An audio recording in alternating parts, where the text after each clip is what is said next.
Hello everyone, today we will talk about how to fix or how to solve the problem of kicking you out on the application of Snapchat. We go to settings,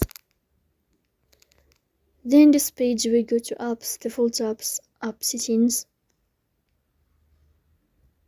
Here in this page you'll scrolling down until you find this window here of Snapchat, and you click in this page.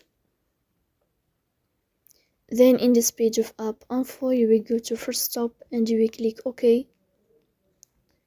Here you will enter to the window of storage. Here you will click on clear cache.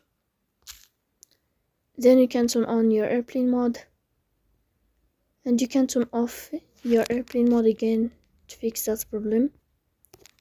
So please don't forget to support us by like and subscribe. See you next time, and thank you.